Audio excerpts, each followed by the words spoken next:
it is okay if you don't feel safe, if you don't feel comfortable, if you don't like it, if you can't afford it, if you just don't fucking want to be there, if you don't like the smell of the office, if it's too far from your house, you don't have to go. Okay, hi everybody. Thanks for coming back if you've been here before, or hi, welcome if you're new. My name is Mickey. I am a therapist and we talk about therapist-y things on this channel. Today, we're doing another Am I the Asshole video. Y'all seem to really enjoy the last one and I really enjoyed it, so we're making another one. This subreddit is very interesting to me on a personal level, and like I said, y'all seem to enjoy it, so we are revisiting it. For those of you who don't know, there is a place on the internet called Reddit that's divided into little sections called subreddits, and one of them is a place where people ask questions about their personal life and they sort of ask people to weigh in on whether they're the asshole or not. And there's different ways to vote as like part of the audience here, and I have been looking through the subreddit for like therapy, counseling, mental health related things, and so we're going to talk about some of those today. I want to be clear before we get started, my job as a therapist, and like my job on this channel generally, is never to label someone as an asshole. Your therapist is never sitting there thinking about you as an asshole or like labeling you in a particular way. One of the core tenets of our job is non-judgmentalism, so please understand that this is for entertainment purposes only. This is like for funny ha-has and like just for the purpose of opening conversations about these issues. So, you know, grain of salt as always. Okay, I think that's all my caveats. Before we get into it, if you're not subscribed to the channel, please go down there and click the subscribe button. And also, since you'll be down there already, you should click the like button because like I'm sure you'll probably like the video. Thanks. Oh, also, before we get started, I wanted to issue a quick trigger warning. Some of the things that we're going to talk about are related to childhood trauma, childhood abuse, parentification, and boundary violations, in regards to the therapeutic relationship and like therapists sort of taking advantage of clients. So if that's a sensitive issue or you're not in a place where you're ready to hear about that, this is not the video for you. And I'll put a playlist in the card up there for some fun, feel-good times for you to go watch those videos. So let's just get into it. This says, am I the asshole for telling my son that he's all that makes my life worth living? I have a son, 14, who ever since he could speak has been my best friend and my sole confidant. I have no friends, and my 2 older children barely talk to me, and my husband is incompetent when it comes to helping me deal with my emotional trauma. My son, however, is never anything but empathetic. I've taught him to be so. He's supported me through all the shit that I've been through, but this week he's been less than that. I now have to do my own job as well as my boss's job. My mother just died, and recently he was suspended from school. I don't need him to burden me with these kinds of issues right now. I have busted my ass to make sure that he has a perfect life so that he never has anything to complain about, but he has begun to stop appreciating it. He keeps doing things like this for attention, and it's getting concerning. If you hear a cat meowing, that's my cat. She's very upset about being locked out of the room on filming day, but she's fine, I promise. Tonight, I said, you are my only reason to live. Can you start trying to be a decent human for me? Because if I lose you, I will have nothing. You will have destroyed me emotionally. My husband took me aside right after I said that and seemed disgusted with me. He said to me, why are you burdening our son with your shit? I told him that unlike him, our son has been there for me as long as he's been alive. He's been my rock and has provided me comfort that my husband will not. My husband proceeded to call me a child emotionally, and he took our son to his room, and neither will talk to me now. Am I the asshole for saying what I said? I feel like my son at least owes me some respect for the life I've provided him, and my husband has no place to speak on how he helps me deal with my issues.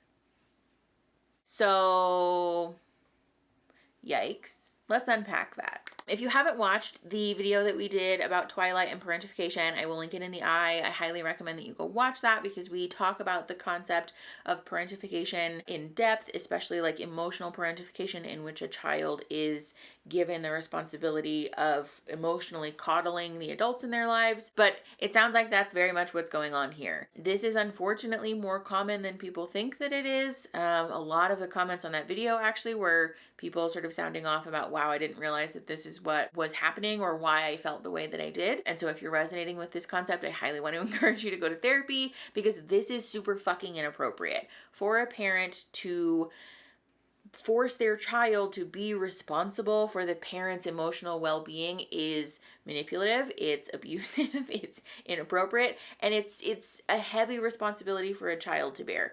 it's important for us to have a conversation about the like brain development happening there, because as adults, like after you're over the age of like 25 ish, your brain is fully developed, your prefrontal cortex and like all of the parts of your brain that allow us to do like the critical thinking and like the grown-up things. That's all done. Like you're sort of fully cooked in that sense. Children are not. And so especially like a 14-year-old who's in the middle of puberty and hormone surges and identity crises and bullying and like teenager stuff and high school things, and it's like very confusing. It's a very overwhelming time to begin with, right? It's also, for what it's worth, like a very at-risk time for lots of different mental illness. So like we really don't want to be heaping anything onto kids in that age bracket already. But in that stage of development, your brain is not equipped to deal with things that are highly traumatizing. Again, if you hear the door, it sounds like someone trying to break into the room. It's just my cat because she's like a bodybuilder. Your brain's not equipped to deal with that. And so this is like traumatizing for a number of different reasons and wholly inappropriate. So if you're a parent, I highly want to encourage you to go to therapy and work on your own stuff, but also like do some reflecting about the boundaries that you're bringing into the parent-child relationship, because it's very, very, very important for you to have a place where you are able to put your own stuff. Everybody's got stuff, and that's not shameful. That's not embarrassing. It's not something that we should be stigmatizing or looking down our nose at people for. But that's not to say that your child should be the place that you're dumping all of your emotional stuff. You need to have a place that's like safe and reliable, but also like the appropriate place, like a therapist or a spouse or a friend or a community or somewhere that's not your child. But just let her do a lap. Hi. Hello. Yeah, we're filming. Remember, we do this every weekend? Yeah, I know. That is the wine advent calendar. You already smelled it yesterday. Okay. Goodbye.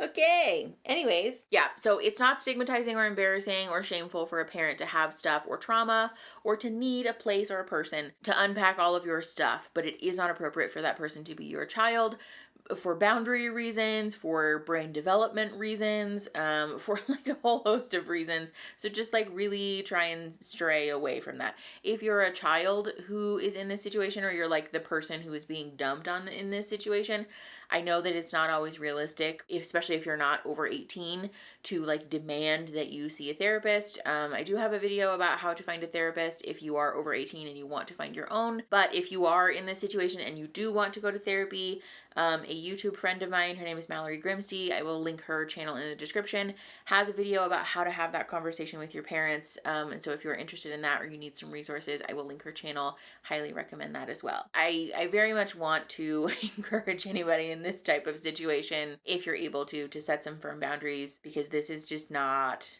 appropriate or like indicated in the research as like a healthy outcome. And again, I don't like labeling people as assholes. I'm not going to label this parent as an asshole because I don't think that that's helpful, but I will say that this behavior is not great. Next one. Okay, this one says, am I the asshole for leaving scheduled therapy at the beginning so the therapist won't be paid? I went through some bad trauma when I was a child/teenager, and it started to show up in the form of depression lately. So I visited a psychiatrist and they gave me some pills and recommended psychotherapy at one particular clinic. So I made a reservation, but they didn't tell me which psychotherapist was going to be attending. When the day came, I went there, and when the door opened, I found out that my therapist is the current wife of my ex-boyfriend.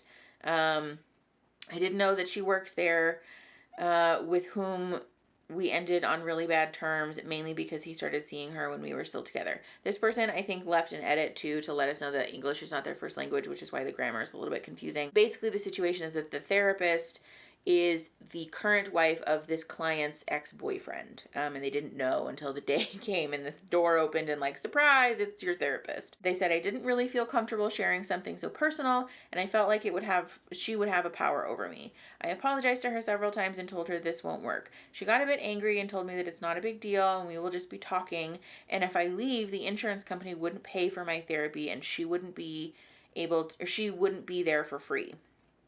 I apologized again, but I was firm about leaving. I guess I should have offered to pay for it myself, but it didn't come to my mind until I was at home because I was trying to get out of there pretty quickly. Now my friend told me that I'm being a jerk because she had the hour unpaid and it's a long time ago since we broke up with her husband. since I broke up with her husband, and I made a drama out of nothing. Am I the asshole?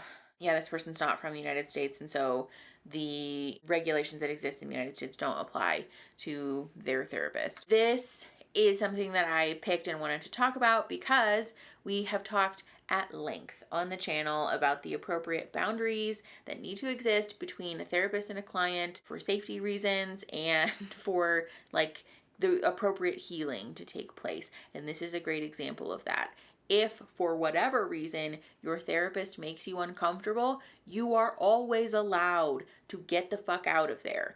I've said before on the channel that it's helpful, it's like ideal if you're able to offer an explanation or at least to say that you won't be returning, that you'd like to discharge from services. But I want to be so clear here that that obligation is not on you as the client. It is okay if you don't feel safe, if you don't feel comfortable, if you don't like it, if you can't afford it, if you just don't fucking want to be there, if you don't like the smell of the office, if it's too far from your house. You don't have to go. You are allowed. You are so allowed to just nope the fuck out of there whenever you want to. It is not your job as the client to make your therapist feel fuzzy, happy feelings. That's not the arrangement. You essentially are paying for a service. Even if you're doing it through insurance and it's sort of like a third-party thing, you are still providing somebody with a payment for a service. And so because that's the arrangement, you hold all of the power in that exchange, which means that you are allowed to call the shots here. What this therapist did in trying to pressure this person to stay is highly fucking inappropriate and an example of really unhealthy boundaries for a therapist to have. It's not okay for a therapist to ever pressure you or to put the obligation on you for them getting paid. Don't get me wrong, I very much value my paychecks. Like, I do this to make money, obviously. Being a therapist is my job, and so I'd like to get paid for it. But I don't ever lean on my clients about the money, and especially like the insurance stuff, because again, that's not on you. That's not your job. You didn't invent insurance. That's not something that you decided. And it's, quite frankly, none of your business, because you have, as the consumer in that equation, you have very little control over what your insurance company will or won't pay out for. And so it's very inappropriate for your therapist to try and say, like, well, if you do this, that, or the other, then your insurance company is going to do this, that, blah, blah, blah. No, not cool. And I also wanted to normalize too, not that it should be like okay or like encouraged, but it does sometimes come with the territory with consultations and new appointments that sometimes we don't get paid because those appointments don't work out, because people no-show, because people cancel at the last minute. Like, it comes with the territory, especially if you work in private practice. Sometimes we just have to take the L. And if you're not enough of an adult and enough of a like mature person as a business owner to deal with that reality, then I think you're probably in the wrong field as a therapist. Don't get me wrong, I'm not saying that therapists should work for free or that we should just be willing to fucking take no money ever. But again, this is one of those situations where it should be very clear that, like, that sucks. I'm not getting paid for this, but oh well, you know, like it is what it is. And ultimately the care and well-being of the client is what's most important. And so this interaction is terrible. And I'm comfortable saying that this person, the client in this situation, is very much not the asshole. So yeah, I wanted to talk about that because it's very important for us to have a clear understanding.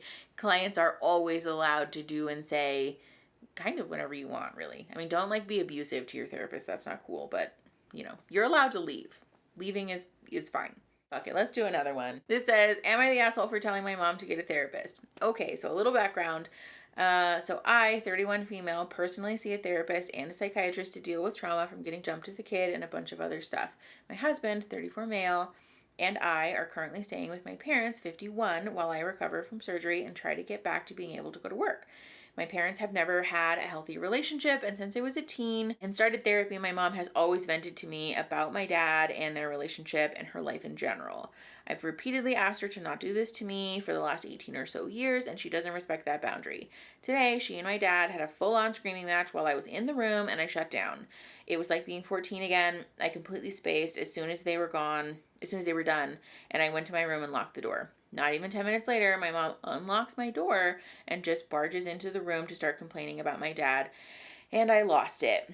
I told her she needs to get a real therapist and actually learn how to communicate and work through her issues like an adult instead of dumping all her issues on me. She barged out, pissed, and then my dad texted me not to be an ungrateful asshole and to disrespect my mom like that. So, this again, I think, is a great example of like what unhealthy boundaries look like in a parent-child relationship. Again, I'm not going to label anybody as an asshole per se, but I am comfortable saying that this person's not being an asshole by setting a firm boundary that they don't want to be essentially an unpaid therapist for their parents. Again, it's not appropriate or safe or fair for parents to dump their emotional stuff on their children for all of the reasons that we've talked about already, but especially because in this situation, this person is in a power differential because this person, I don't know their name, we'll call them the client, I guess. They're not, but like for the sake of whatever, you know what I mean? The client in this situation is recovering from a surgery or an injury and needs this place to live, and they're kind of like in this vulnerable place of like, where are they going to go? So it is very, very unfair for the parent to say like, you're being an ungrateful asshole, and like essentially saying, like, the implied subtext there to me is that if you don't put up with my bullshit and allow me to emotionally and verbally abuse you, then I'm kicking you out. That's fucked up. That's not an appropriate thing to say or do to your child, because again, the like implied meaning there is that if I can't use you to serve my own purpose, then I don't want you around. And that's a very painful thing for a child to hear from a parent. And again, if you're a parent watching this video, I want to encourage you to do some reflection about the way that these types of things can be perceived by children, because this is a lot of the work that I do with my clients in unpacking like the deeper meaning behind these interactions, because that's like the thing that happens with trauma, right? Like one interaction may seem on the surface to be sort of simple and maybe not that big of a deal, but when we delve into the deeper meaning and what the like core belief was that was cemented because of that interaction, that's where we start to like develop long-term impacts from that interaction. So I thought this was a really interesting one to talk about, because again, it's like a showcase in all of the ways that boundaries can go awry in parent-child relationships. So that's all that I have for today. I just wanted to do 3 because I can kind of ramble on about these. If you guys still like these and you find these interesting, let me know in the comments, and definitely like the video so that I know that you guys want to see more of them, and subscribe to the channel while you're here. Oh, share the video to help the channel grow and to help each other grow, and I will see you guys next Saturday. Okay, bye.